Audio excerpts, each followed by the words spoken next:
a form of goodness, but it is a form of goodness, but not really a goodness comes from God. Di ba? So, we have to be aware of that. Okay. So, alam ko na nakukuha nyo naman, kahit dito sa amin, pag nananalo yung biyanan ko ng wedding, salamat sa Diyos. Papasalamat naman sa Diyos. Sa isipin ko, naku, that's not from God. So, sa inyo rin, you have to be aware. No? Not all material things that form like a blessing is a blessing from God. Okay? So, kaya nga, we need to be founded.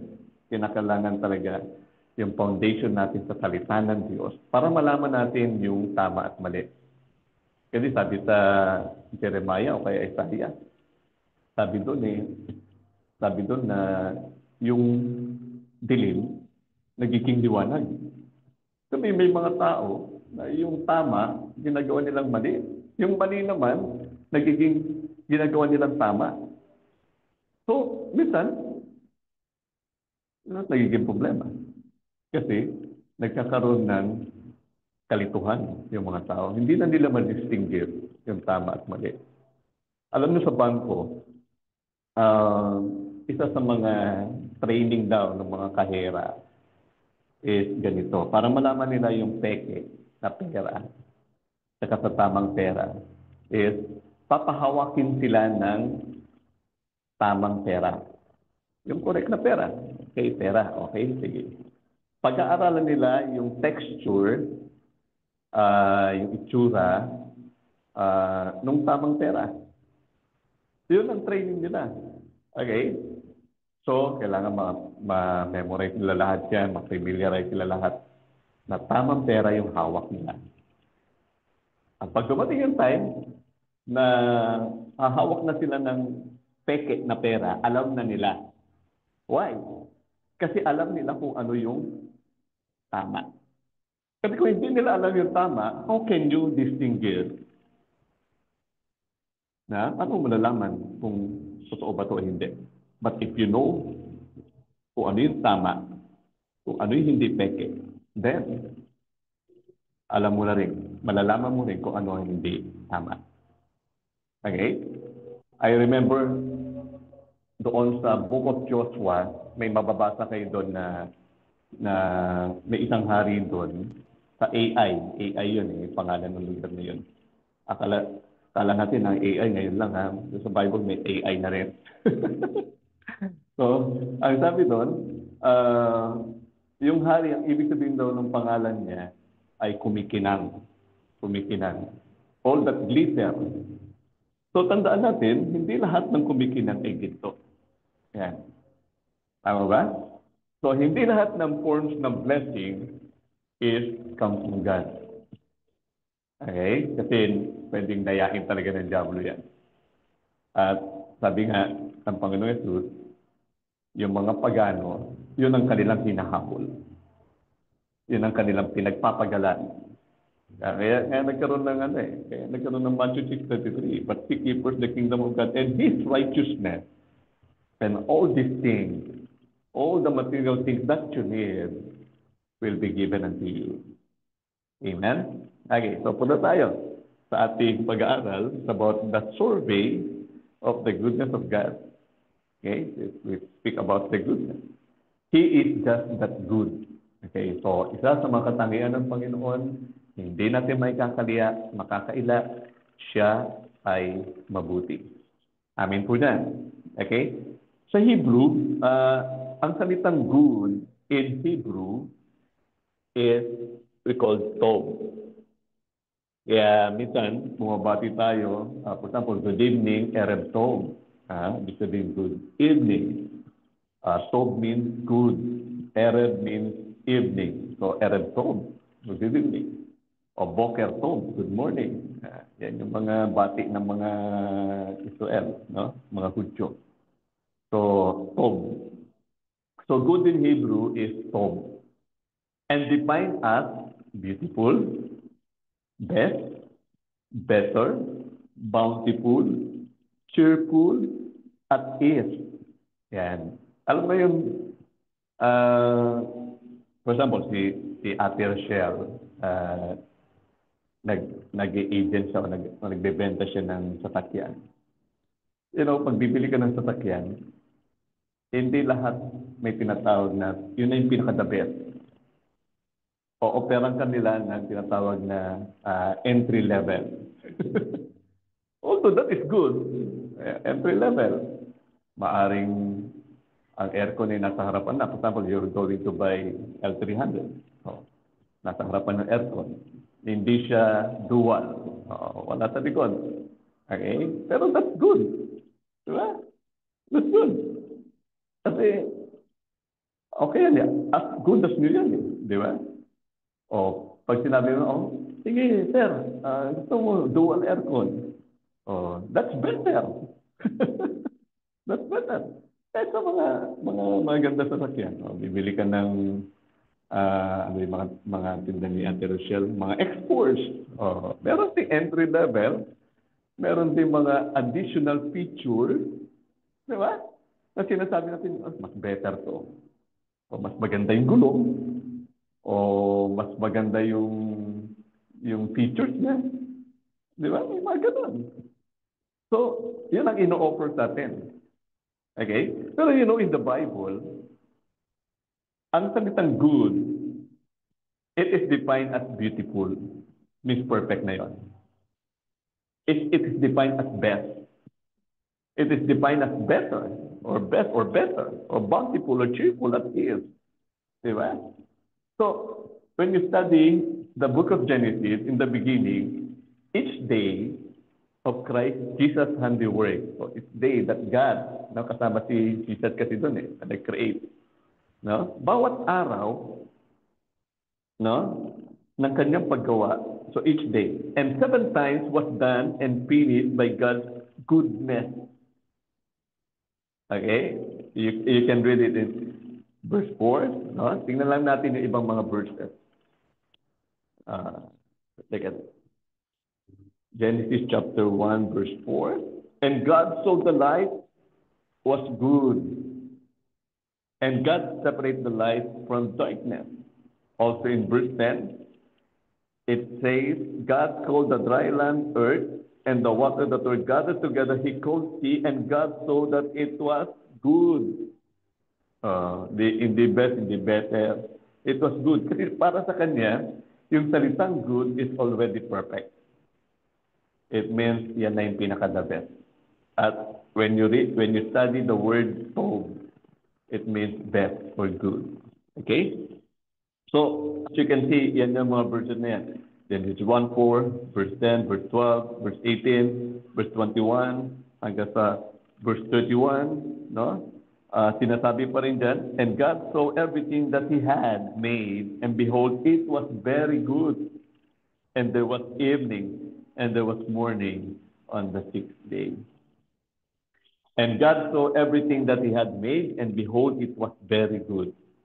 And there was evening, and there was morning, the 6th day. It makes God sense that he that does such good will be good himself. Okay? So nalikha na yan.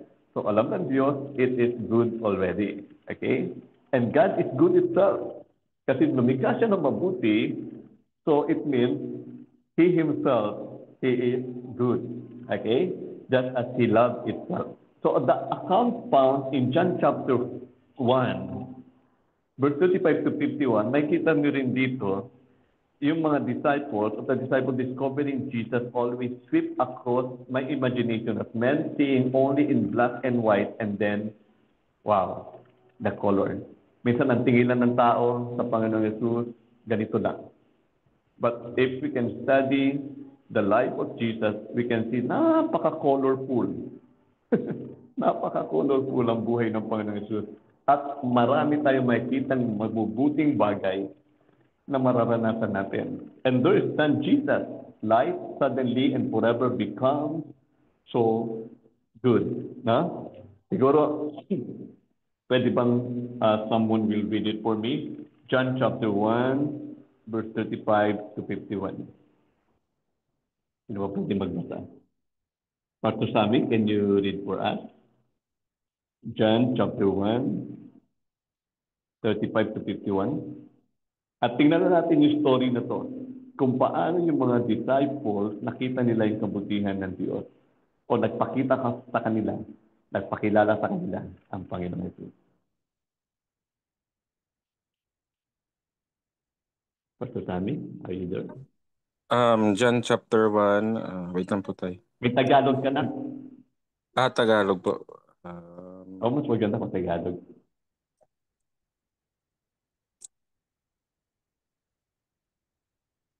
John chapter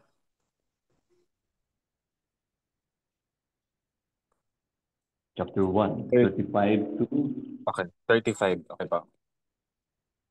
Ang unang apat na alagad ni Jesus, 35. Kinabukasan naroon muli si Juan kasama ang dalawa sa kanyang mga alagad. Nang makita niya si Jesus na nagdaraan ay kanyang sinabi, siya ang kordero ng Diyos. 37. Narinig ng dalawang alagad ang sinabi niya, kaya sumunod sila kay Jesus. 38. Lumingon si Jesus at nang makita niya sumusunod sa kanya ang mga ito, sila'y tinanong niya, ano ang kailangan ninyo? Sumagot sila, saan po kayo nakatira, Rabay? Ang kahulugan ng salitang ito'y guro.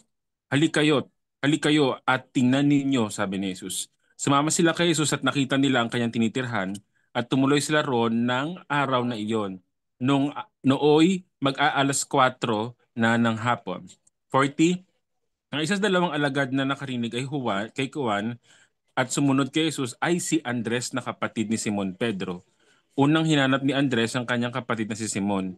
Sinabi niya rito, nakita na namin ang Mesiyas, ang kahulugan ng salitang ito ay Kristo. At isinama ni Andres si Simon kay Jesus.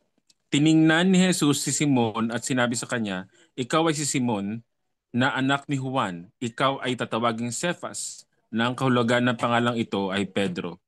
43. Kinabukasan, minabuti ni Jesus na pumunta sa Galilea. Nakita niya roon si Felipe at sinabi ni Jesus sa kanya, sumunod ka at maglingkod sa akin. Si Felipe ay taga Bethsaida, tulad ni Andres at Pedro. 45.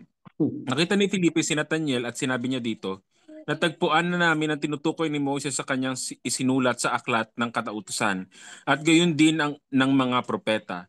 Siya'y si Jesus na taga Nazareth na anak ni Jose. 46. May mabuti bang maaaring magmula sa Nazareth? Tanong ni Nathaniel. Sumagot si Felipe, halika't tingnan mo. Nang malapit na si Nathaniel ay sinabi ni Jesus, masdan ninyo ang isang tunay na Israelita. Wala siyang anumang pagkukunwari. Tinanong siya ni Nathaniel, paano ninyo ako nakilala? Sumagot si Jesus, bago ka patawagin ni Felipe, nakita na kita na nang ikaw ay nasa ilalim ng puno ng igos. Sumagot si Nathaniel, Guro, kayo nga po ang anak ng Diyos, kayo ang hari ng Israel. Sinabi ni Jesus, sumampalataya ka ba dahil sa sinabi ko sa iyong nakita kita sa ilalim ng puno ng igos? Higit pa riyan ang masasaksihan mo. Yan po, amen. Hanggang 51 na. 51 po. 51. At sinabi niya sa kanya, pagkatandaan mo, makikita ninyong bukas ang langit at ang mga anghel ng Diyos ay manhik-manaog sa kinaroroonan ng anak ng tao. Okay, so tingnan niyo yung mga talata. They are not expecting that there is someone that will come out in Nazareth that is good. Tingnan niyo. Di ba? Sabi niyan sa verse 47, Jesus saw Nathanael coming toward him and said of him, behold an Israelite indeed in whom there is no deceit. And then in verse 46, Nathanael said to him, can anything good come out of Nazareth? Meron bang mabuti na magmumula sa Nazareth? And there here comes the Lord Jesus Christ. He came from Nazareth, right? It means there is good that is coming. There is good that come out in the place of Nazareth. Okay? So tingnan nyo. At Sila ay sumunod sa Panginoon kasi meron silang nakita na mabuti na kanilang dapat sundin. Amen? Ito yung pagkatawag sa mga disiplina, isa sila ng Panginoon at sila ay sumunod sa Panginoon kasi meron silang nais makita. At yung sinabi pa ni Felipe, no? Sabi ni Felipe sa verse 45, we have found him of whom Moses in the law and also the prophets wrote, Jesus of Nazareth, the son of Joseph. Natagpuan namin. Sino natagpuan nila? Yung mabuti na lumabas o nanggaling mula sa Nazareth. Sino? Ang Panginoong Jesucristo. Di ba? We have found him. Tatagpuan namin. Ano nalaman? Because they are reading the book of Moses. They are reading the book of the prophet. Alam nila na meron darating na mabuti na mula sa Jerusalem, mula sa Nazareth. Amen? And there here comes the Lord Jesus Christ. Hallelujah. Alam niyo po, when I'm reading this, it's been an experience for us, no? Sa experience natin yun. Na nung na-encounter natin ang Panginoon sa buhay natin, then alam natin na meron tayong Panginoon na mabuti sa atin. Alam natin na meron tayong pinanaligan na mabuti. Amen po ba? Just like the early disciples ng Panginoon. So they found the Lord Jesus Christ. Hallelujah. At ang sabi ng Panginoon, I say unto you, you will see heaven open. Wow. It means the goodness of God, the real goodness of God is open for you when you found the Lord Jesus Christ. And the angels of God ascending and descending on the Son of Man. Amen po ba? Hallelujah. So, there stands Jesus, life suddenly and forever becomes so good. When you have Jesus in your life, the heaven is open unto you. Psalms 119 declares of God, you are good and you do good. Teach me your statutes. You are good and you do good. Ikaw ay mabuti at gumagawa ng mabuti. Yan. Meron mo kasi mga mabuti na hindi gumagawa ng mabuti. May mga gumagawa naman ng mabuti na hindi naman talaga mabuti. May mga ganun eh. No? Naalala ko yung sabi ni George Finney, evangelist George Finney. Sabi niya, kahit naglilimos ka, punta ka sa kalsada at may nanghisay ng limos. Di ba? Minsan kahit hindi ka mabuti, nakakapagbigay ka ng barya. Kasi ayaw mo may nangungulit sa iyo. So what does it mean? Gumawa ka ng mabuti, pero sa loob mo, makasarili ka pa rin. Kasi ayaw mo na may magulit sa iyo, ay sige nga, pipigay na ako. So you do a form of goodness, but deep inside you're not good. So may mga ganun pala. Di ba? Pero dito, sinasabi sa Psalms 119 verse 68, it declares of God, you are good and you do good. Wow, hallelujah. Ang Diyos, ikaw ay mabuti at ikaw ay gumagawa ng mabuti. Oh, what a great declaration. And teach me your statute. Yan. Ito yung part natin. Okay? Turuan mo ko ng iyong mga panuntunan. You are good and you do good. Teach me your statute. Why? What do you mean by statute? Statutes define the permanent, everlasting glory of God's wisdom government. So yun na ibig sabihin ng statute na binanggit sa Psalm 119 verse 68. It defines, it is the permanent, everlasting glory of God's wisdom government. So pag sinabi natin God is good, that is permanent. Hindi mo na pwedeng burahin yan. Kasi minsan tayo mga tao, nabubura din minsan ng kabutihan natin eh. No? Minsan may hangganan din yung kabutihan natin. Ay, hindi na. Hanggang dito lang ako. Hindi ko na sila bibigyan. Hindi ko na sila pagbibigyan. Di ba? Binibigyan mo na siya ng boundary. Okay? Pero tingnan nyo, itong kabutihan ng Diyos, this is permanent. It is everlasting. This everlasting glory of God's wisdom, His government, yung kanyang pamamahala. Therefore, in church, in the rumination, or in being taught, in yielding, in abiding, in doing God's word, we come into contact with who is the Word made flesh and bone. Okay? So makikita natin yan as we come into contact. Then, mas maintindihan natin yung salita na nagkatawang tao na tumahan sa piling natin at nagpakita ng kanyang biyaya at katotohanan. So the goodness of God, Jesus Christ, He is the goodness of God. Amen po. He is the goodness of God. Psalm 31 verse 19 to 20, how great is your goodness, which you have stored up for those who fear you. In the presence of everyone, you have acted for those who take refuge in you. You hide them in the protection of your presence. You conceal them in the shelter from human schemes, from quarrelsome tongues. Also in Psalms 84 verse 11, for the Lord God is a sun and shield. The Lord will give grace and glory, and no good thing will be withheld from them that walk uprightly. So tingnan niyo yung verse na yan. Walang mabuting bagay ang ipagkakait sa mga taong lumalakad ng matuwid. Wow. Okay? In Romans chapter 5, verse 8 to 11, but God showed His love for us. Alam niyo sa ibang version, ang salita na ginamit dito, God demonstrate His love. Na? Dito kasi ang salita, God show His love. Hallelujah. So God demonstrates His love for us in that while we were yet sinners, Christ died for us.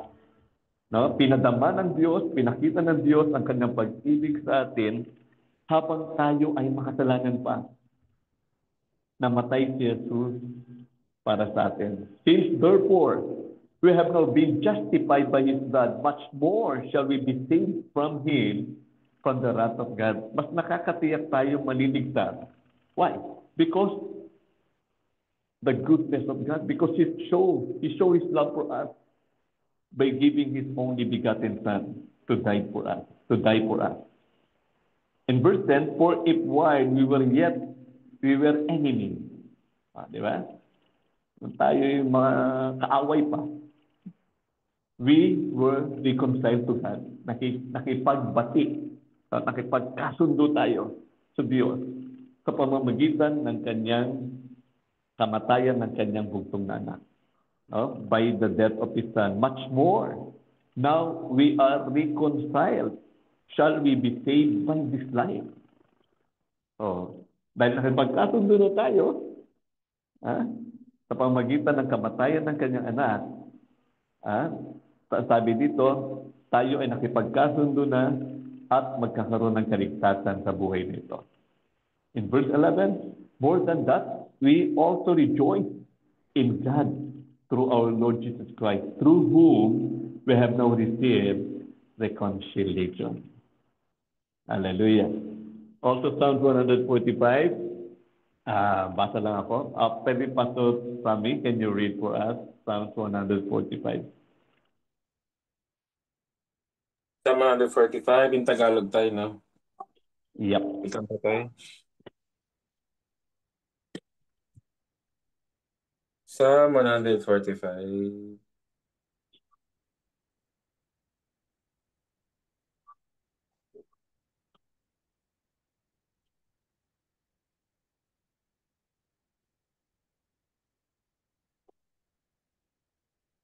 Okay, Psalm 145.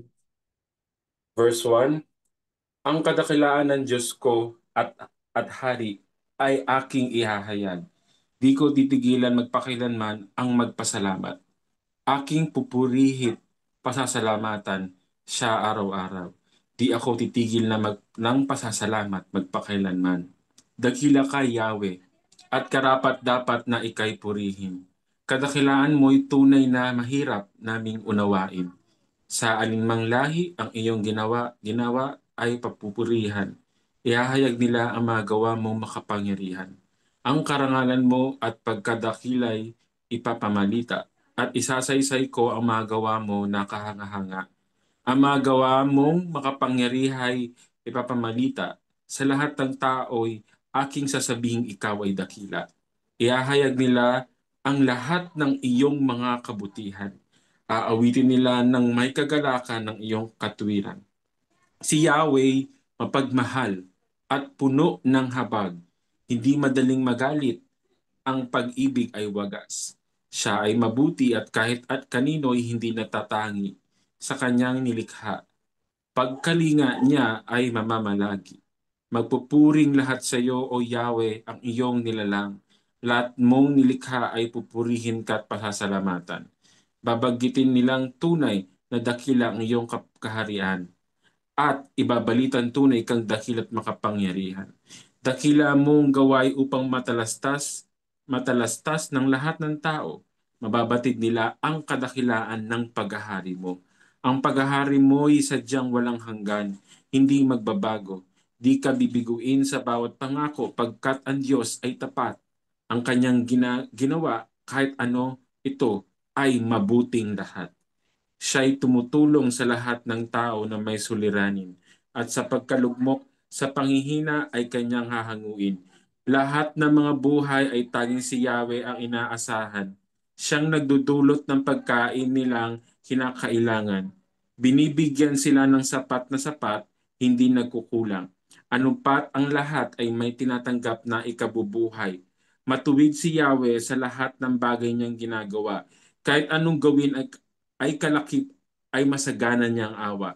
Siya'y nakikinig at handang tumulong sa lahat ng tao. Sa sinumang taong pagtawag sa kanya'y tapat at totoo. Bawat kailangan ng taong tapat at may takot sa kanya, kanyang tinutugon at kung nagigipit, hinahango sila. Yaong umiibig sa kanya ng lubos ay iniingatan, ngunit ang masamay wawasakin niya't walang mabubuhay. Aking pupurihin ang Diyos na si Yahweh habang nabubuhay. Sa ngalan niyang banal, lahat ay magpuri magpakailanman. Amen. Wow. So David always declared how God is good. Okay? So, and there is an instruction to you and for me. In Luke chapter 6:35, ang sabi diyan, but love your enemies. Do what is good. Di ba? Mahalin niyo ang inyong kaaway at gawin kung ano yung mabuti. And then, at magpahiram, magpautang. Be generous. Be generous. Expecting nothing in return. Okay? Then your reward will be great and you will be the son of the Most High. Who is the Most High? The Most High that is so good. Amen? Na napakabuting Diyos. For He is gracious to the ungrateful and evil. So, mabuti siya sa mga, kahit sa mga hindi marunong magpasalamat. Diba may verse tayo dyan na pinapasikat ng Diyos ang araw sa mabubuti at masasama. Diba? Hindi naman pwede, for example, meron akong malaking bukirin. Hindi naman pwede, uulan lang doon sa parte ng bukid ko. At yung ibang mga katabi ko hindi uulan. O aaraw lang sa parte ng doon sa mga tanim ko. Tapos yung mga katabi kong masasama, hindi umaaraw. Hindi naman pwede gano'n. Kaya sinasabi dito that God is gracious even to the ungrateful and even on the evil. No? Kaysa masasama. Foundationally, in any relationship, kung may relasyon tayo, kahit sino man, yung foundation na yan, when you trust in someone's goodness, Coming to them is a good experience. Kahit anong relasyon, meron kang kaibigan na alam mo na mabuti siya, di ba? At pag sumasama ka sa kanya, alam mo na may magandang, mabuti na mangyayari.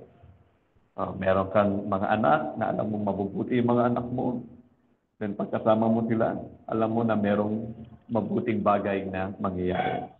And even if you have mother, father, o ano man na relasyon, no, asawa, o mga kapatid, di ba? Alam mo na mabuti sila, alam mo merong mabuti na mangyayari. Amen? Pero pag alam mo masama, masama tong kaibigan ko na to, hindi ako dadalhin dito sa kabutihan. Alam mo na may masamang mangyayari pag sumama ka sa kanila. Tama ba? So that is the very foundation in relationship. When you trust in someone's goodness, coming to them a good experience. So when you cling to the Lord Jesus Christ, kung malapit ka sa Panginoon, alam mo na merong bagay, merong mabuti na mangyayari. Amen po? Okay. In Psalm 25 verse 8, the Lord is good and glad to teach the proper path to all who go astray. Yeah.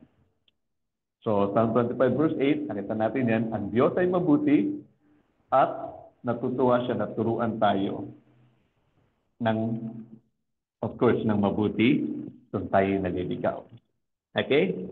Let's go with some walkthrough, some instruction given to sinners in this Psalm and in others. In Psalm 25, 118, yung mga may verse nilang babasahin ko. Psalm 32, 1 to 11, in verse 5, I acknowledge my sin to you and I did not cover my iniquity. I said, I will confess my transgression to the Lord, and you forgave the iniquity of my sin. In verse 8, I will instruct you and teach you in the way you should go. I will counsel you with my eye upon you. So may mga verses pa dyan, you can read it. Psalm 86, 1 to 13. So basahin ko lang verse 5. For you, O Lord, are good and forgiving, abounding in the steadfast love to all who call upon you. So God, you are good and forgiving. Excuse me. Psalms 103, verse 1 to 22. So I will read verse 3 to 5. Who forgives all your iniquity, who heals all your diseases, who redeems your life from the pit, who crowns you with steadfast love and mercy, who satisfies thy mouth with good things, so that thy youth is renewed like the eagle.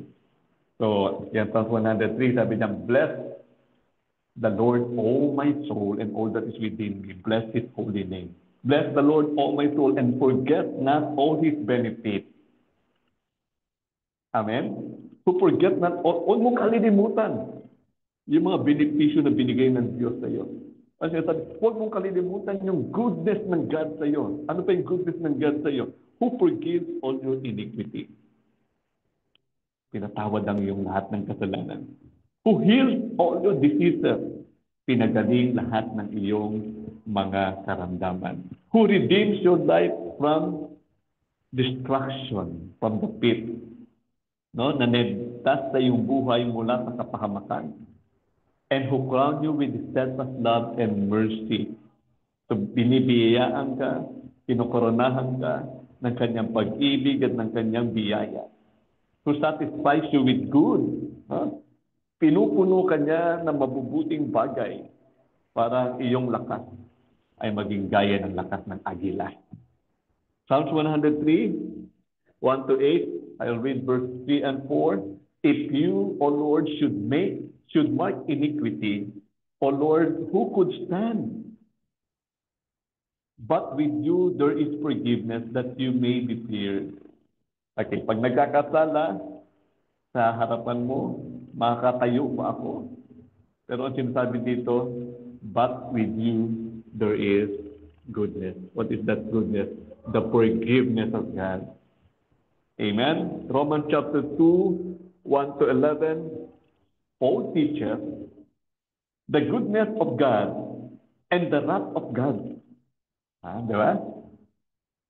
Hindi lang goodness, meron din tayo ng tawag na galit ng Diyos. So Paul teaches the goodness of God. Alam niyo po yung galit ng Diyos, ano siya? Hindi siya uh, tinatawag nating malicious anger. Yung anger na wala naman dahilan, nagagalit. So, may mga ganun. Wala naman kadahilan-dahilan. O ang dahilan lang dahil galit siya sa akin. Pero wala talagang malalim na dahilan. Pero ang Diyos, pag nagalit siya, there is a good reason why He is angry. Okay? So Paul teaches the goodness of God and the wrath of God together. Here Paul supports the scripture of God's grace or God's goodness when he says the goodness of God leads us to repent. Yung kabutihan ng Diyos ay nagdudulot sa atin na tayo ay magsisi. Okay? So basa tayo. Romans 2, 1 to 11. Pwede pakibasa, Pastor Sammy, sa Tagalog. Okay, so Romans 2, 1 to 11.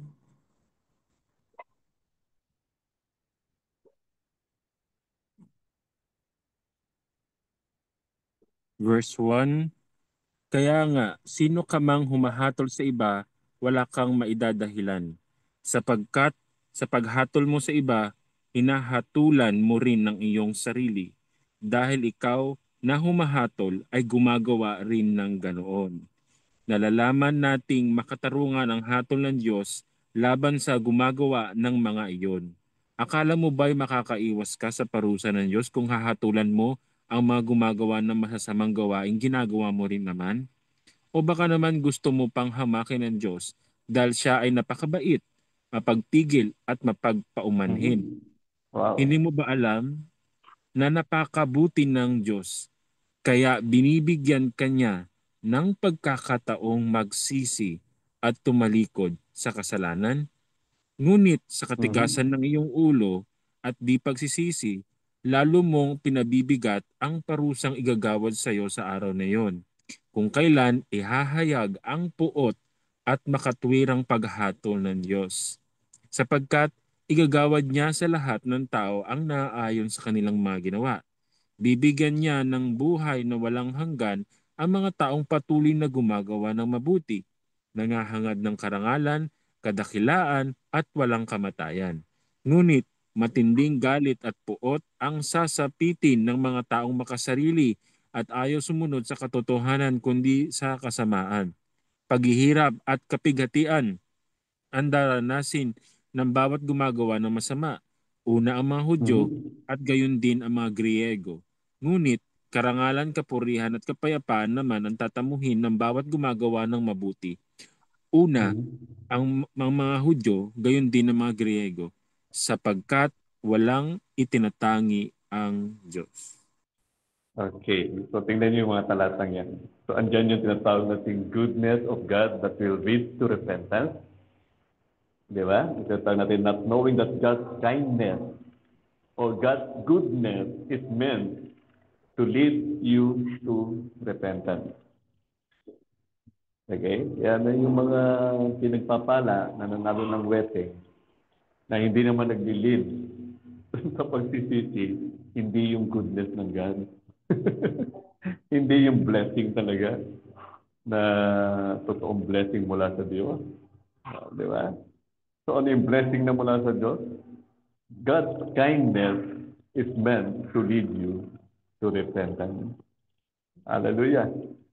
And to those who by patience in well-doing seek for glory and honor and immortality will give eternal life. To those who experience the goodness of God. Okay? But glory and honor and peace for everyone who does good. Tandaan natin yan. Lahat ng gumagawa ng mabuti para sa Panginoon. Then, yeah, glory and peace. Basa ko na ilang mga talata, konti na lang pala. Patapos na tayo. Psalms 107 verse 15, oh, that men would praise the Lord for his goodness and in wonderful works to the children of men. Verse 21, oh, that men would give thanks to the Lord for his goodness and for his wonderful works to the children of men. Pare-pareho naman yan, ha? Verse 31, oh, that men would give thanks to the Lord for his goodness and for his wonderful works to the children of men. Why? Always declaring, di ba? Laging sinasabi na God is good. Hallelujah. Thanks the Lord for his goodness. So in Christ Jesus, we find the goodness of God. We find all we could desire and need. We find mercy. We find forgiveness, the divine purpose, the reconciliation, the moral excellence, the radiant beauty, the deep gladness, and extravagant bounty when we receive Christ. We receive his goodness. John 1:16, and our last verse, basahin ko lang, John chapter 1, verse 16, it says, for from his fullness we have all received grace upon grace. Hallelujah. He is just that good. Hallelujah. God is good. God is good. Let us pray, Lord, salamat, because your word declares that you are good. At yun ang sampalatayan ng naming Panginoon. Alam namin na maraming blessing na peke.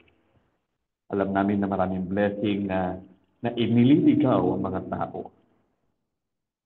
Pero hindi naman nagsasabi ng kaluwalhatian mo o nagdudulot upang ang tao ay maging malapit, makapagsisi ng kanilang kasalanan, maging tama sa iyong harapan, Panginoon. At hayaan mo, Panginoon, mula sa iyong mga salita, maipahayag namin, maipamuhay namin, Panginoon, that you are good. Hallelujah. Oh, that men would praise the Lord for his goodness and his wonderful work to the children of men. Hallelujah. Hallelujah. We bless you, Lord. We bless you. You are just that good. Hallelujah. Oh, hallelujah. Barak Hashem Adonai. Blessed be the name of the Lord. Hallelujah. Thank you, Father God. In Jesus' name we pray. Amen. God is good.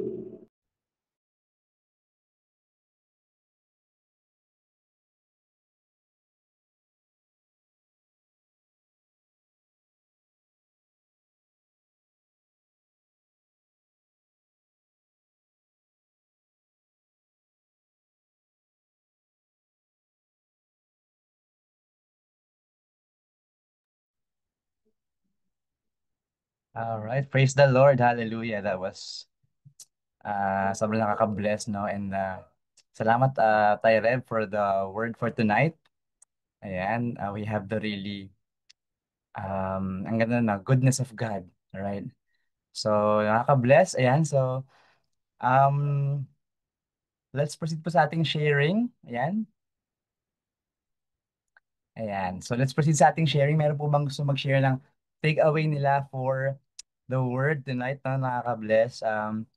Napaka-importante talaga that we really understand, no, yung goodness ng Panginoon. Sabi nga ni Tyra Pinino, not all material things, no, na seems like a blessing is really a blessing from God, no.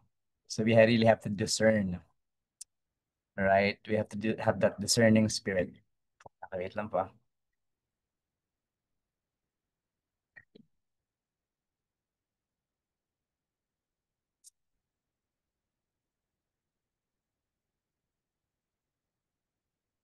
Ayan. Okay, so I believe we were all blessed tonight, no? Um, a lot of learning, sobrang uh, no, nakaka-puspos, ayan, ng Holy Spirit yung talk ni Tayo Rev. So, okay pa. Okay, yan. So, okay. So, ayan, meron mag-share po ng takeaway nila, no, o ng sharing, no? Siguro po, start tayo kay Sis P, Sis Pia. Ay, dito ba Sis Pia? Wala pa yata. Ayan, Brother Lut, meron ka bang ma-share na takeaway mo for um, our talk, word for tonight? Hello po. So, ayan, praise God sa sharing mo, Tatay Rev, no? At sa pagpapagamit sa Panginoon na maging instrument para maipahayag po ito sa atin sa buong TGPM. Ako yung pinaka takeaway ko po dito yung kapag patuloy nating na-experience, nare-reveal sa atin, no, how good the Lord is, really it will lead us to repentance. 'Di ba parang kahit sa normal na tao, 'di ba pag sobrang bait ng tao, 'di ba parang parang wala siyang masamang tinapay. Parang nakakahiya naman na alam mo yun, parang may may may balik na nakakahiya sa kanya na pag siya yung nag-aya, 'di ba sa'yo, na lumabas or what. Parang may ganun eh. Parang yun sa mentor ko dito sa business. Sa sobrang bait niya, lagi siyang nandyan, sobrang generous niya sa pag-share niya all about business. Sobrang generous niya even sa kahit pag may mga meeting, ganyan, siya din yung nanlilibre, ganyan. So pag siya, di ba parang pag siya, nag-aya siya for a training or mga ganyan, parang initial response mo talaga is just say yes. Parang ganun. So ako, dun ko na ano yung analogy, no? Kapag we really see the goodness of the Lord, na experience talaga natin siya sa mga buhay natin, nakikilala natin siya through soaking in the word, nalalaman natin ito yung mga nagawa niya before, ito talaga yung character niya, ganyan. And ang isa na nga dun is yung pagiging really good ng Panginoon sa atin, no? So, it will really lead us to repentance na parang, shucks. Di ba? Parang, hindi pala talaga ako, ano yun, no? Parang worthy ng, ano, na, na para ipadala niya pa yung, di ba, yung anak niya to pay the price for the sin, no, at maging sin para sa ating lahat, no, to die on the cross, 'di ba, as sin, no, para sa lahat ng mga kasalanan natin. So knowing that, parang yun na lang talaga ang magiging response mo eh. Yung parang, Lord, I repent sa lahat ng mga kasalanan ko. Lord, I'm not worthy talaga. And really, by His grace, no, by His grace talaga na-experience natin tong mga bagay na to, lahat ng mga blessings sa buhay natin. And yun, all by His grace. Yun yung pinaka tumatak sa akin ngayong gabi na to. Kasi yun din yung na-experience ko before eh. Yung, yung parang sobrang dapang-dapa ka na nga, ganyan, sa lahat ng mga mali mong desisyon, sa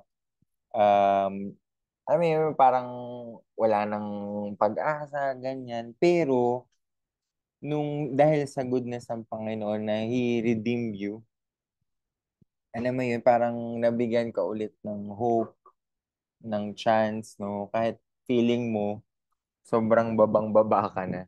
Di ba? Pero, nandun yung hands niya to really pick you up, to redeem you. Yung goodness niya na yun. Di ba? So, ano magiging response mo na lang talaga doon? It's really the heart of repentance. And then from there, yun talaga siya eh. Humility. Yan. You will humble ourselves down. No, kasi sobrang good niya, sobrang bait niya, sobrang patient na sa atin, napaka-faithful ng Panginoon. So yun yung naisip ko talaga na, oo nga, no? Yun yung response na natatangi talaga. Really, goodness will lead us to repentance. Yun lang po. Praise God. Hallelujah. Praise God. Thank you so much, Brother Lute, for that sharing. No, so gusto ko talaga yun. Gusto ko yung sinabi mo na no, yung humility. So talagang ma-humble down tayo, mag-grounded tayo. Talaga kapag na-remind tayo of how good our God is, no? Na kahit man nagkakasala tayo sa mundong ito, He's always willing to accept us back, no? And just have to repent and of course maglakad na sa righteousness ng Panginoon.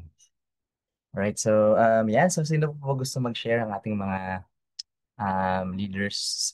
Siguro dito po ba si Sis Andrea? Wala. Ata. Wala na. So how about Sis Bev? Makakapag-share ka po ng iyong takeaway? Ay, nakapatulog ng baby. Sige po, Sis Bev. Ayan, so ayan, Sis Jeng and Brother Eric, yan, makakapag-share po ba kayo?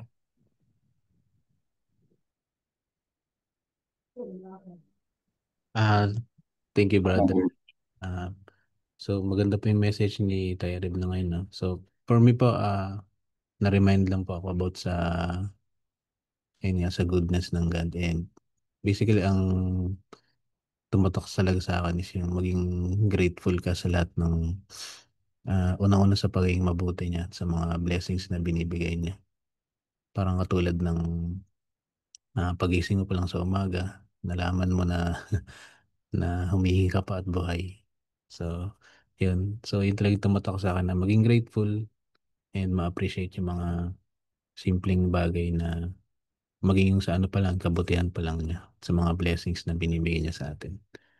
So, yun lamang po sa akin. Praise God po. Ayun, sige ako na.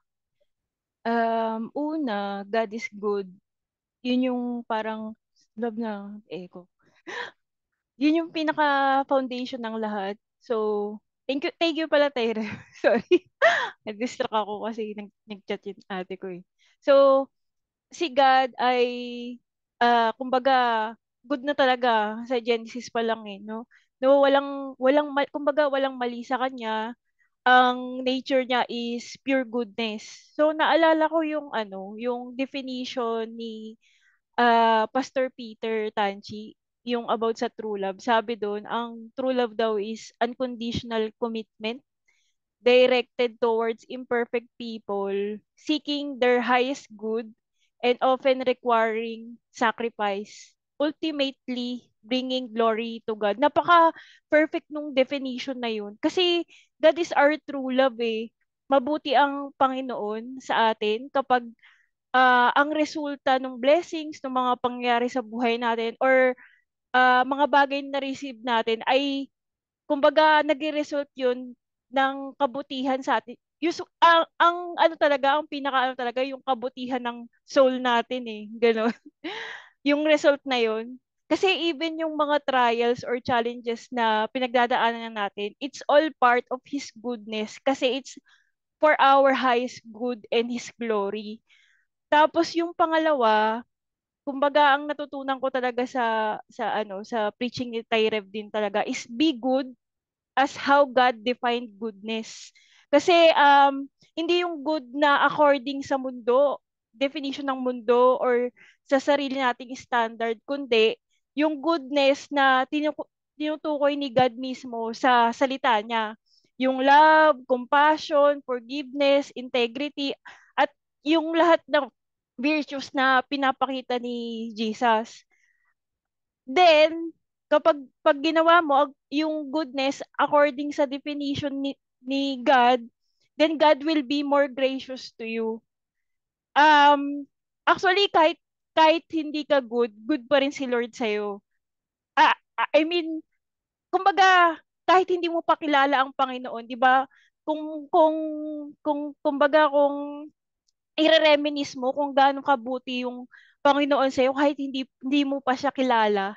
Hindi ka pa nakakakilala, 'di ba? Masyadong gracious talaga si Lord. Pero kapag kapag inalay natin yung sarili natin sa definition ni Lord ng goodness, mas lalong nagiging gracious si Lord sa atin.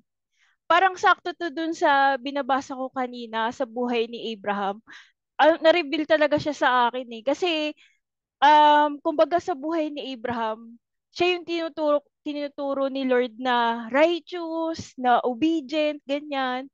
And then, na-bless din si Isaac hanggang sa sa mga pinakababang descendants niya, hanggang kay Jesus, hanggang kay, hanggang dun sa, di ba? Kumbaga, tayo rin, naging part tayo ng pagka-bless ni Abraham. Kumbaga, kung dahil sa kabutihan din kumbaga dahil sa pagiging righteous niya, na-bless yung descendants niya. Kumbaga, ikaw bilang representative sa family mo, 'di ba? Parang kapag mabuti, kumbaga pagka napapansin ka ni Lord. Kumbaga hindi kumbaga dahil dahil parang dahil napansin niya si Abraham, kumbaga inalis din niya yung yung pagiging barren ni Sarah, yung ganun. Tapos naging wealthy siya, ganyan. Blessed talaga siya ni Lord. Naging siya, hair yung tawag. Kumbaga siya yung pinakamayaman nung panahon na yun. So, talaga kumbaga, hindi ibig sabihin na we earn His grace through good works. Kasi grace is always unmerited eh. But rather, na when we live according to His ways, we position ourselves to receive and experience more of His blessings. Kumbaga, hindi yun pagkakait sa'yo ng Lord. Si God, actually, nakilala nga rin ni yung 'di ba may kumbaga merong unang anak si Abraham sa ibang babae. Kumbaga, nakilala nga rin nung nung taong 'yon si Lord, 'di ba?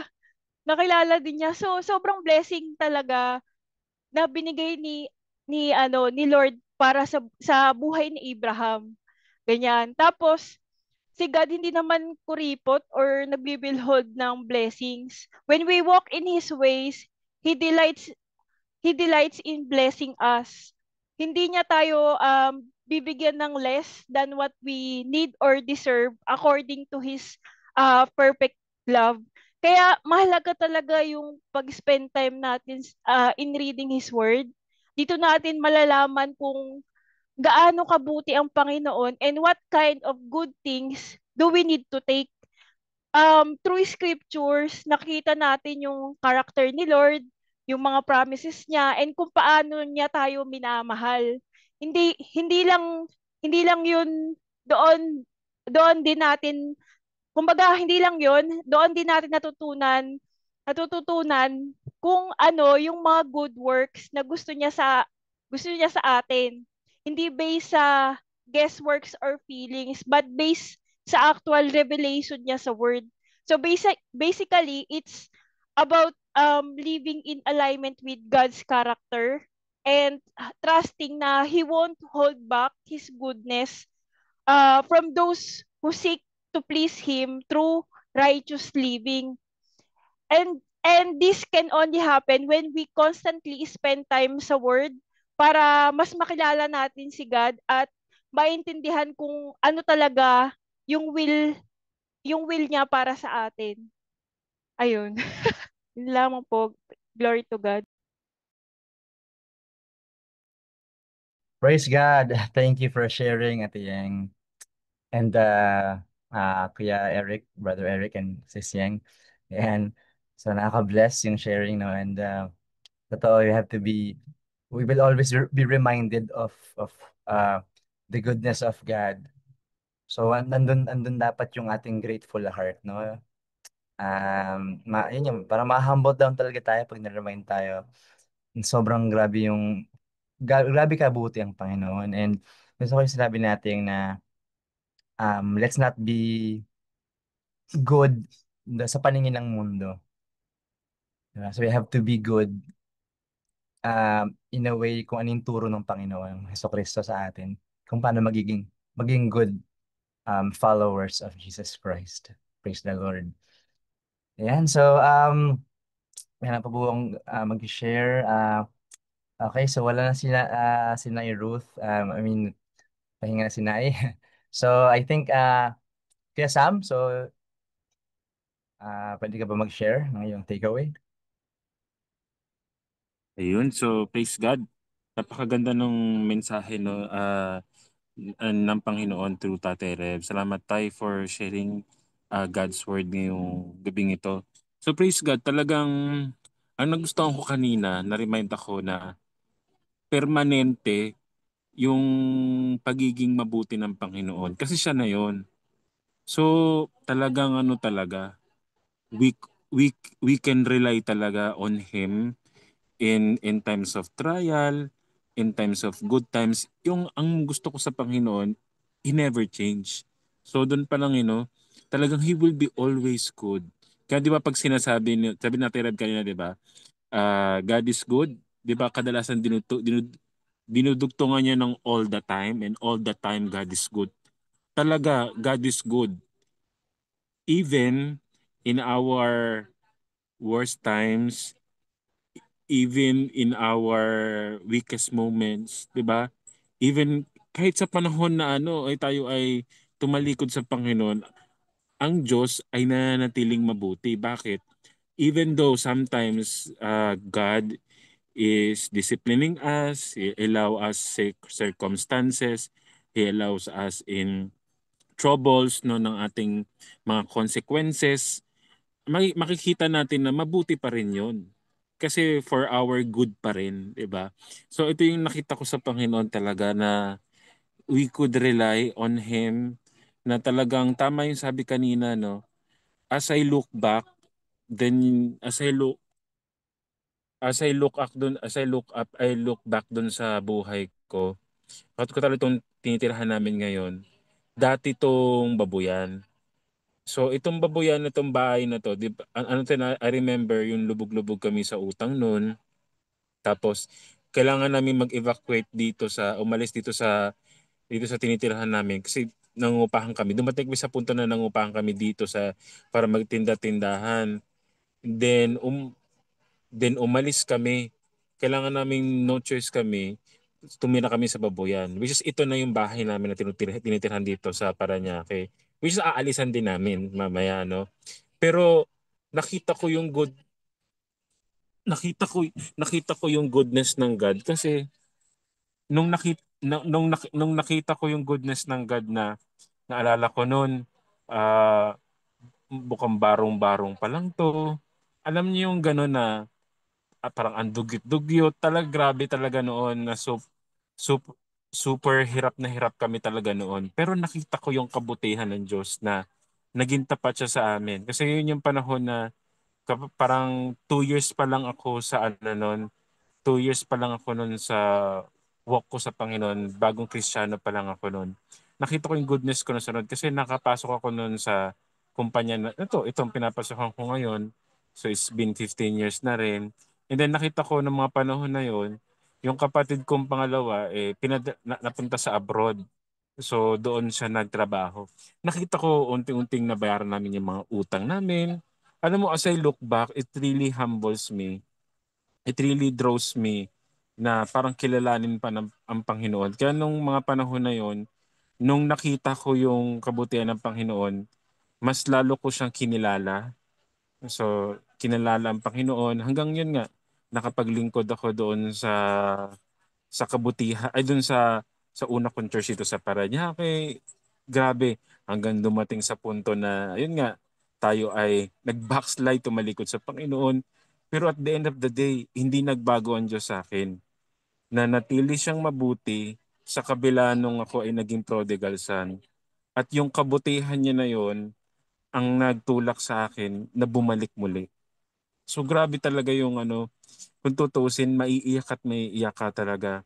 Marirealize mo yung kabutihan ng Panginoon. Kasi ang kalaban ng yung na alam mo ang kabutihan ng Diyos, yung spirit of familiarity. Ano yung spirit of familiarity? Alam ko na yan, mabuti naman ng Diyos. Minsan parang it's like a normal thing na lang sa atin na God is good. Nasasanay ka na may pagkain ka, nasasanay ka na maayos ang buhay mo. Pero, no, minsan God is allows us shaking us, allows us through deepest troubled waters, no, para maibalik tayo doon in the place of humility, na makita ulit natin yung goodness ng God. Kasi sometimes talaga yung tama yung sinasabi ni Taterev, no, talaga yung pagiging good, not all good comes from God. Yung pala ay bigil pala ng kaawa yon. So talagang the Lord is really teaching us to find what is good, to really know what is good and who is good. Walang iba, siya lang talaga yon. He owns us, siya ang may lalangat-langit at lupa, siya ang lahat-lahat sa atin. So yun talaga, kaya ako ay I'm so thankful talaga sa Panginoon na lalo na sa mga in every trial, when you see the goodness of God, may iyak ka. Alam mo yun, kaya may kanta na si Pastor Romel Guevara na yung kay buti-buti mo, Panginoon. Meron pang isa, yung goodness of God, yung sikat na ng kanta, yung goodness of God. So, nung naririnig ko yun, kasi ang ganda ng mga lyrics nun eh, as a father, as a friend. So, ang sarap balikan. Ang sarap balikan ng mga panahon na naghihirap ka. Tapos God is good to you. Binigyan ka ng trabaho, pangakain ka, binigyan ka ng asawa, binigyan ka ng lahat-lahat ng meron ka. Pero dating wala ka niyan. Alam mo yung ganun? Tapos ngayon, na dati hindi ka Kristiyano, yung buhay natin is nandun sa kasalanan. Pero ngayon ito, Kristiyano ka at naglilingkod ka na. Really, God is good. Na out of nowhere, ikaw yung pinili ng God na para maglingkod sa Kanya. Really, God is good. Na hindi really tayo worthy of all this. Tama yun eh. Goodness talaga is also the grace of God na hindi tayo deserving of all this. So, ang prayer ko, ito yung prayer ko sa bawat isa sa atin, huwag maging pamilyar sa atin ng pagiging good ng God. Na masanay na lang tayo na ay okay na, masanay na lang tayo na gigising sa umaga, nandyan na ang lahat, nakahanda na ang lahat. Kasi the Lord provided na eh. It is easy to na parang wag na magpasalamat, wag na maglingkod, wag mag-obey kasi pag nasa iyo na ang lahat. But salamat tayo sa Panginoon na nire-remind tayo muli. It's really His goodness. May purpose pala din yon na i-glorify siya, mag-reflect yung goodness ng God sa atin. So yung iba, makita sa atin na, ay, Kristiyano ka, nakikita ko si Jesus sa iyo kasi napakabuti mo. Alam mo yung pag sinabihan ka ng mga ka-office mate mo, ay, alam mo pag Christian, ang bait-bait ng mga yan. Alam mo yun, nasasabi pa ba ng mga tao yun sa atin, ng mga unbeliever? So, yun sana. And yung goodness, I really pray yun nga, wag maging familiar sa atin. Wag tayong masanay doon. Bagkus tingnan natin na, kaya mabuti sa akin ng Lord, patuloy niya akong binabago. Kasi dapat ang kabutihan ng Lord nagbabago sa atin. Na tama yung sinasabi ni Lot kanina na ako na-experience ko din eh. May mga tao na sobrang bait. Alam mo yun, may mga ganun, sobrang buti. Kahit ano gawin mo sobrang buti, maiiyakan na lang talaga. Tapos, ang sarap mahalin.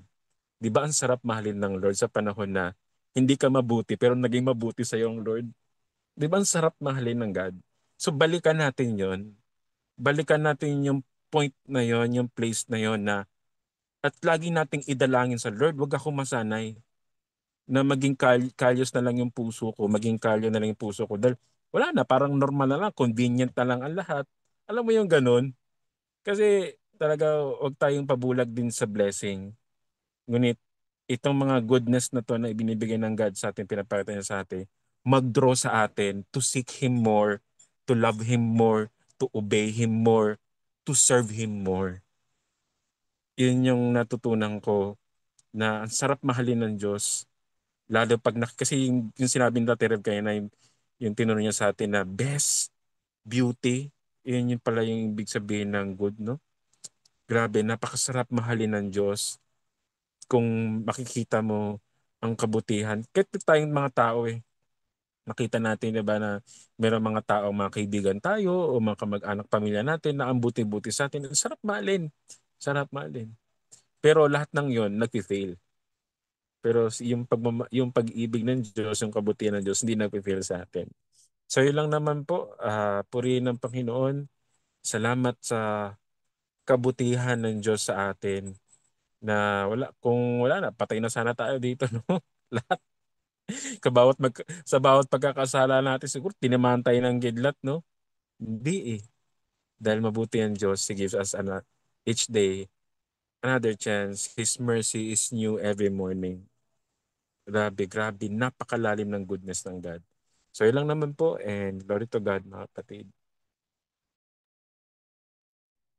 Praise the Lord. Grabe. Thank you for the sharing. Kaya Sam, no, ang daming reminders. No, ayan, may tatanong daw po si Sis Bev. Go ahead po. Amen. Praise the Lord. Don't get me wrong po. No? Magtatanong lang po ako, Tatay Reb. Um, 'Di ba sabi po ang lahat ng blessing hindi galing sa Diyos. Amen. So yun po yung sinasabi natin. So iyon po ba is nasa mind lang ng tao kasi 'di ba pag binasa natin sa Word of God, amen. Ang Diyos po ang nagbibigay, 'di ba, ng lahat ng blessing sa mundo. Masama at mabuti is under po ng kapangyarihan ng Diyos kasi pinahihintulutan niya. And sabi po, 'di ba ng Panginoon, siya ang nagpapayaman at siya rin po ang nagpapahirap sa mga tao. Then lahat po ng mga pinag-aanuhan po, para kumbaga pinagdadaanan natin is pinahihintulutan ng Panginoon. Masama at mabuti is nasa under ng kapangyarihan ng Panginoon. So, and sabi po sa salita ng Panginoon, ang blessing po ng Panginoon na nagmumula sa Diyos is good and perfect. Amen? So, yun po yung salita ng Word of God. So, ang problema po ba is, di ba, ang problema po ba kasi sa bibig lang nating mga tao na kino-consider natin na blessing yung masama. Di ba? Or, paano ba yung tanong ko? Dahil po sinasabi natin na lahat ng blessing is galing sa Diyos. So siguro po, hindi lang yun nagiging blessing dahil ba sa mindset ng tao? Kasi sinasabi nilang blessing yung galing sa mga sugal, galing sa mga bagay na masasama, 'di ba? It is the word of the people na lang na naging ano na lang sa salita ng tao na blessing 'yun kasi para sa mga laman natin mabuti 'yun. Pero 'di ba po ang blessing mabuti at masama. Parang ganon. 'Di ba? Parang kasi sa ating mga mananampalataya, even masama, blessing sa'yo eh. Kasi may natututunan ka dun eh. 'Di ba po? Even yung mga trials natin, blessing sa atin kasi may natututunan tayo. Para lang pong may ano ba yun? Pastor, naiintindihan mo ba yung sinasabi ko? Parang may contradict lang na kung lahat ng blessing ay galing sa Diyos, bakit may blessing na tinatawag na blessing, kino-consider na blessing kahit galing sa masama. Alam niyo yun, Pastor, kasi if that is really blessing ng Lord, hindi siya tinatawag na blessing o bukang bibig na lang ng tao na blessing yon. Kasi they consider blessing kasi good ito sa kanila, but not blessing from the Lord. Tama po ba, Pastor?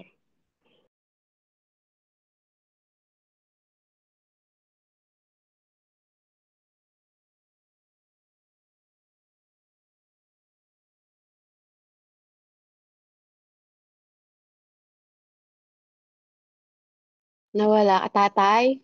Naintindihan niyo ba yung tanong ko? Naintindihan niyo pa ba yung tanong ko? Ang gulo ko, no? Pero yun lang po, yung parang kasi, Nagets ko rin po at na Sis Bev and oo nga, no, napaisip din po ako. So, Tay Rev, nakuha niyo po ba yung tanong ni Sis Bev? Oo, yung tanong ni Sister Beverly, Ah, may mga blessing kasi na akala natin mula sa Diyos, di ba? Kasi ganito, eventually, lahat ng nilikha ng Panginoon, it was good. So it means perfect siya. Kaya lang, nung pumasok yung kasalanan, ito yung nagkaroon ng changes, ng kakaiba. Kasi ang tao naging greedy, di ba? So, kumbaga, meron na siya, gusto niya pa, meron pa, mas marami pa. Kaya nga, throughout the Bible, mababasa mo yan, na wala nang ibang hinangan ng tao, kundi pawang katamaan. Pero yung sasabi natin blessing, parang nagiging ano sa kanila, especially with the material things, nagiging patibong. In the sense na yung heart nila napopokus sa mga bagay na yon, which is, na tinuturo ng Panginoon, meron talagang tunay na kayamanan na dapat yun ang hangarin ng tao. So, may mga parables ng Panginoon. For example, the the yung parable ng pearls, di ba? O yung mga hidden treasure, di ba? Yung may bukid na binili dahil merong kayamanan. So, ibig sabihin, ang tao talaga, makikita niya lang yung tunay na treasure o kayamanan o blessing pag siya ay nasa Panginoon. Kung wala siya sa Panginoon, any form of goodness, akala niya blessing. Di ba? Any form of goodness, kahit galing pa yan sa masama, kahit nanalo pa siya ng loto, kahit nanalo pa siya ng wedding, kahit nanalo pa siya ng high alay. Nung bata ako, high alay kasi yung uso nun eh. Yung tatay ko lagi na nanalo sa high alay nung na-born again ako. Sabi niya, parang swerte yata yung pagiging born again mo. Kasi lagi akong nanalo sa high alay eh. Kasi ang isip niya, anything that is good na material things comes from God. Pero that's not it. Marirealize natin na merong mga blessing na hindi galing sa mga blessing na masasama. For example, mga politiko. Yumaman sila ng yumaman. Lahat ba ng kayaman na yun comes from God? Hindi. May mga pagkakataon doon na nag-corrupt sila. May mga corruption na ginawa dahil sa akala nila that's blessing. That's not blessing. In the sight of God. In the sight of men, yung nga, kaya nga tinuturo ko sa inyo kanina, iba yung knowledge or wisdom na galing sa Diyos kaysa doon sa galing sa mundo. Kasi lahat ng form ng blessing ay pwedeng dayain ng diablo, which is akala ng tao galing sa Diyos. Kasi nga, makakabuti sa kanila, mga material na bagay, makakabuti sa kanila, marami silang pera, malalaking bahay, marangya, kanilang pamumuhay. Pero hindi naman yun. Kaya nga, doon tayo inaano ng Panginoon eh. Inilalayo sa mga bagay na yun. Kasi alam ng Diyos that your heart can be entangled on it. Pwedeng mahatak ng mundo. For example, di ba yung parabola, unang parable ng Panginoon. Ano yung parable ng Panginoon? Yung parable of the sower. Sabi doon, yung merong isang part doon na nahulog doon sa batuhan. So yung nahulog sa batuhan, ibig sabihin daw noon, yung mga taong tumanggap ng salita, pero dahil sa daya ng kayamanan, tingnan nyo ha, daya ng kayamanan, hindi nabuhay yung seed doon sa kanya. Di ba? So, binibigyan din talaga ng Panginoon na merong worldly riches na hindi talaga galing sa Panginoon. Kaya nga, inilalayo tayo ng Panginoon sa bagay na yun. Kaya may mga verse na sinabi ni Pablo, sabi niya doon, set your affection on things above. Ilagak ninyo ang inyong mga paningin, ang inyong mga puso sa mga bagay na panlangit. Di ba? At mag-impok kayo ng kayamanan sa langit. Di ba? Para bagang kontra with this material things dito sa earth. Pero, yung nga, as I said to you, when you are come with the Lord Jesus Christ, you will see, you will experience yung blessing na talagang galing sa Kanya. Kaya yung binasa natin sa John chapter 1, Nakikita natin doon yung pagkatawag sa mga disipulo. Na ano nila kumbaga na-perceive nila, naintindihan nila na ito yung totoo, ito yung tama, ito yung mabuti, ito yung dapat sundin. So ganun din tayo. Kaya nga, we have to be aware when we have material things or we have blessings, worldly blessings. We have to understand and we have to discern. We have to have a discernment na kasi pwede naman din magkaroon tayo ng kayamanan, yan sasabi natin. Pero yung kayamanan na yun, you're going to use it for Him, for His glory. Tama? You have to use Him. Kasi bakit, di ba, ang may verse na tayo sa Deuteronomy, God is able to make you rich. God has the power to make you rich. Oh. Hindi bawal na yumaman. But the problem is, you have to guard your heart. Kasi pag andun ka na, mayaman ka na, ha? Agaya ng kwento ng Panginoon, meron daw isang mayaman, meron daw isang lalaki na nag-ani ng sagana sa kanyang bukirin. Ibig sabihin, yumaman siya. Sabi niya, anong gagawin ko? So nagkaroon ng doubts sa kanya. Ibig sabihin, nagkaroon ng mga pag-iisip siya kung anong gagawin na doon sa kayamanan niya. O, nag-decide yung lalaki. Sabi niya, alam ko na. Gigibain kong aking maliit ng kamalig at magpatatayo ako ng mas malaking kamalig. At ang gagawin ko na lang, kakain, iinom, at magpapakasaya sa buong buhay ko.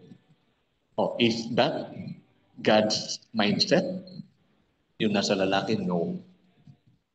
Kaya sabi ng Panginoon sa kanya, hangal, sa gabing ito, kukunin ko ang ipinahiram kong buhay sa iyo. So siya, nasa kanya lahat ng kayamanan. Kaya niyang mabuhay ng hindi na magtatrabaho kasi umani na siya ng sagana.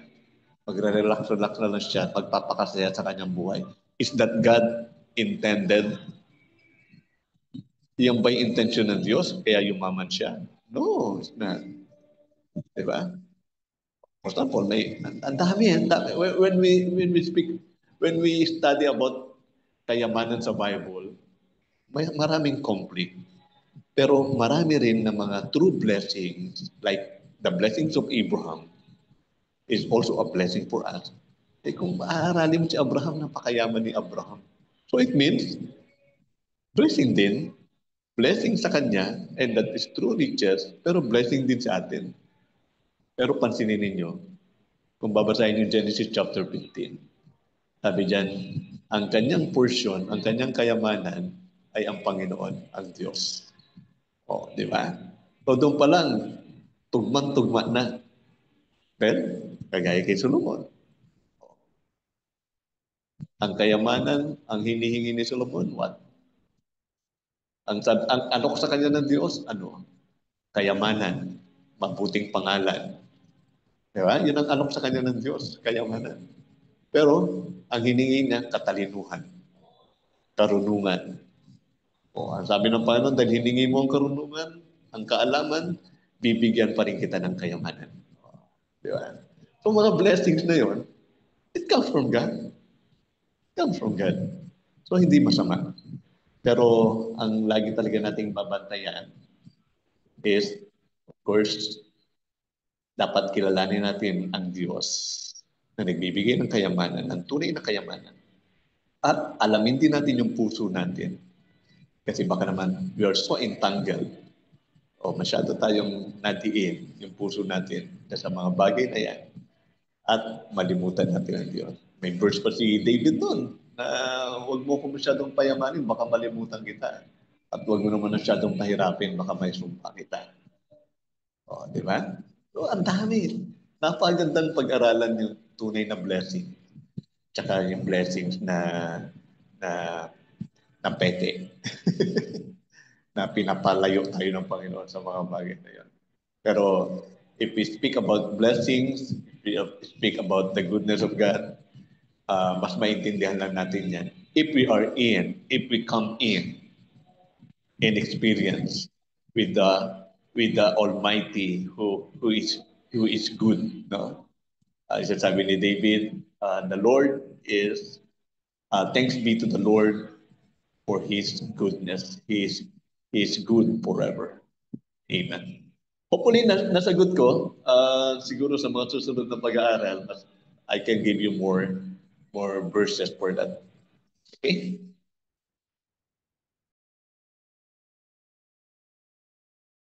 Amen, Tay. Thank you po, Tay. Salamat. All right, praise God. Thank you for answering, Tay Rev, and sharing, no? Very insightful. Grabe, no? Talagang, ano, ang nakuha ko doon talaga is, yun nga, hindi talaga lahat ng blessing comes from the Lord, no? And ang ganda rin share ni, ano, ni Brother Lut na Proverbs 10:22, no? The blessing of the Lord makes rich and He adds no sorrow with it. So parang pag blessing siya ng Panginoon, wala kang mararamdaman na sorrow, no? Kumaga, true wealth talaga siya, true prosperity, right? Pero pag hindi galing sa Panginoon, alam mo yun, parang may anxiety, may worries, ganyan, may negativities, no? Yun yung nakuha ko rin dun sa, kasi binasa ko yung Proverbs 10:22. Yung malaki ito, hindi ko pala nabasa. Ayan, so, yun, the curse upon them and even cursing their blessings, yun, no? So, God will curse the blessings. Sabihin, hindi, kumaga, kasi nga hindi na-fail, ano yan? If the priest do not listen to God and fail to honor His name, He will send a curse upon them, even cursing their blessings. Yun, so, it will curse the God will curse the blessings if hindi galing sa Kanya at hindi siya na-honor. So, it's really all about honoring the Lord, no, sa mga binibigay ng blessings sa atin. Sa kahit anong meron tayo, kahit anong ginagawa natin, di ba? Whether we eat, drink, or whatever we do, we have to glorify the Lord and honor Him. Ayan, thank you po for sharing. Meron pa po ba gusto mag-share? Nakaka-bless tong gabing to. Sis Rochelle, gusto mo mag-share? May mag-share ka ba bang takeaway? Hindi pa na tawag si Ate Rochelle. Ayan.